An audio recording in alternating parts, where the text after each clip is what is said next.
శ్రావ్య, శ్రావ్య, అమ్మ శ్రావ్య, ఆగమ్మా.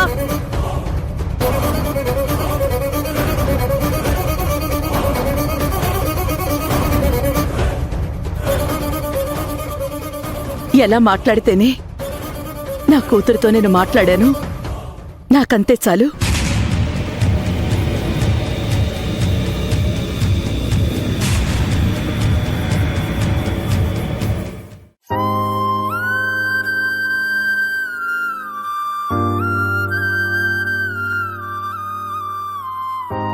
ఆ మాధవమ్మకి ఎంత పొగరో చూసావా?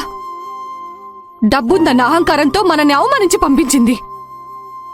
ఆ పొగరబోత అవమానించిందనో కొట్టించిందనో కాదు మనం ఆలోచించాల్సింది. మన జ్యోతమ్మ జీవితాన్ని ఎలా సరిదిద్దాలని, రాజీవ్ బాబు కట్టిన తాలికి ఎలా న్యాయం చెయ్యాలని ఆలోచించాలి. మనం ఆలోచించినంత మాత్రాన ఏంటయ్యా లాభం?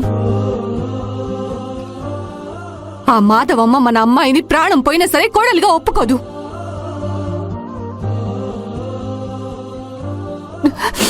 ఆ రాజీవ్ బాబేమో తల్లి గీసిన గీత దాటి బయటకి రాడు. ఇంకెట్టగయా దీనికి పరిష్కారం? అట్టగాని మనం మౌనంగా ఉంటే అలాగా? ఏదో ఒక దారి దొరుకుతుందేమో ప్రయత్నం చేయాలి. సరే, అక్కడ జరిగిన విషయాలేవి జ్యోతమ్మకు తెలియడానికి వీల్లేదు. నువ్వు పొరపాటున నోరు జారేవో ఊరుకునేదిలే చెప్తున్నా. అవును, రత్నమేడి? ఎంత జరిగాక ఊరికే ఉంటాడా? ఆ అవమానం తట్టుకోలేక తాగడానికి వెళ్ళుంటాడా? నేను జ్యోతమ్మ మీద ఒట్టేశాను కాబట్టి ఆగిపోవలసొచ్చింది.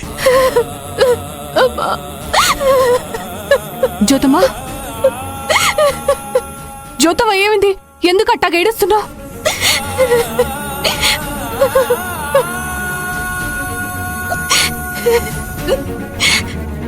చెప్పు జ్యోతమ్మా, ఎవరైనా ఏమన్నా అన్నారా? ఎందుకు అలా కన్నీళ్లు పెట్టుకుంటున్నావు? ఇంకెవరై ఉంటారా?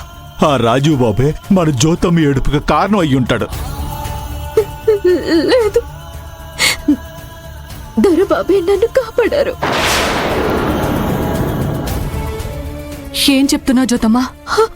అవును రమణమ్మ, దొరబాబు నాకు అన్యాయం చేశాడని, అందరి ముందు తాళి కట్టి అవమానించాడని, చరణ్ విషయంలో అబద్ధం చెప్పాడని మనందరం పొరపడ్డాం. తను చెప్పింది నిజం. ఆ చరణ్ పరమ దుర్మార్గుడు.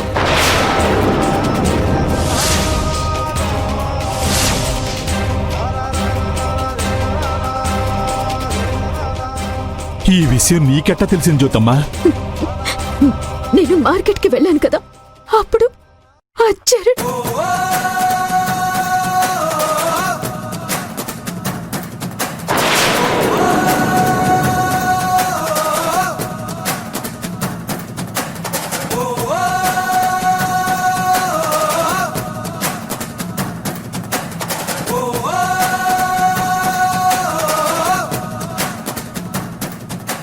ఆడపిల్లల్ని రూడ్గా హ్యాండిల్ చేయకూడదు, పువ్వుల్లా చూసుకోవాలని చెప్పాను కదా. చూడండి ఎంత భయపడుతుందో. ఇబ్బంది పెట్టకుండా తీసుకురామని చెప్పాను కదా.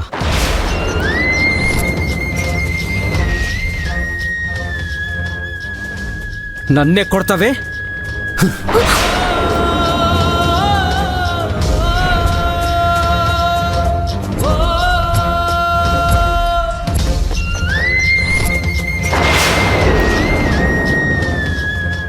ఆ శరణ్ గాడు అంత నీచుడా? రాజీవ్ బాబు సమయానికొచ్చి కాపాడాడు కాబట్టి సరిపోయింది. లేదంటే నీ పరిస్థితి ఏంటి జ్యోతమ్మా? మనమే ఆ రాజీవ్ బాబు గురించి అనవసరంగా తప్పుగా అనుకున్నాం. అసలు చరణ్ మంచోడు కాదని అతను మనకి ఎంత నచ్చ చెప్పాలని ప్రయత్నించినా మనం నమ్మకపోగా నానా మాటలు అన్నాం.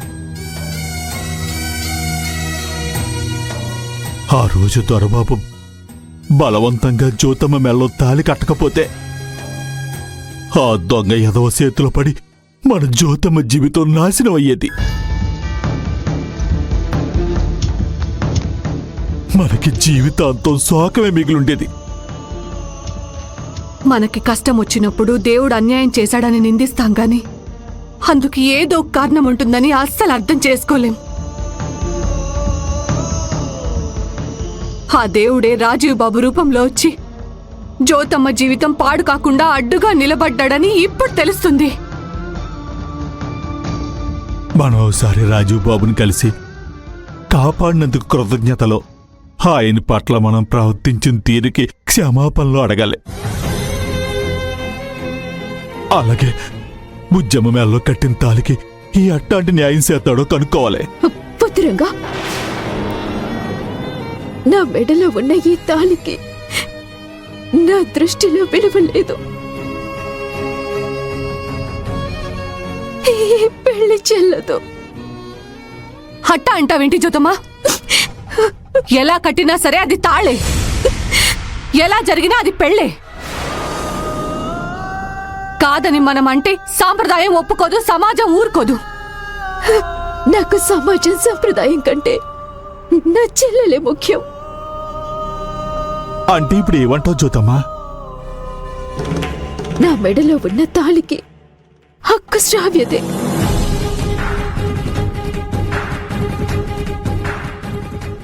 రాజీవ్ నా చెల్లెలి భర్త మాత్రమే.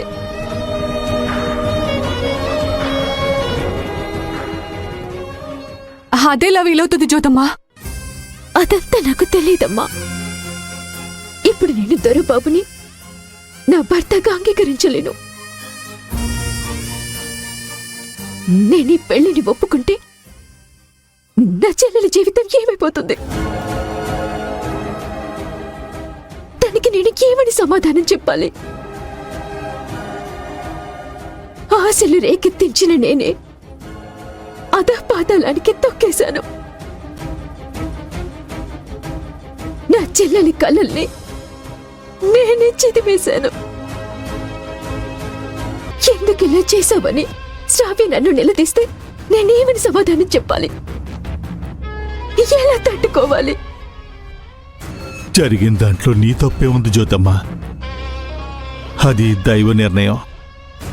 మన రాతలు రాసేది, దానిని మార్చేది ఆ పైవాడు. ఆ దేవుడు నీ చెల్లెలకు కూడా మంచి జరిగేలా చేస్తాడు. నువ్వేం బాధపడకో. జీవితంలో ముందు రాబోయే మలుపు మనిషి అనేవాడికి ఎవ్వరికీ తెలియదు. నీ జీవితంలో జరిగిన సంఘటన కూడా అలాంటిదే. ఏదైనా మనం అనుకుంటే జరగదమ్మా, ఆ దేవుడు రాసినట్టే జరుగుతుంది.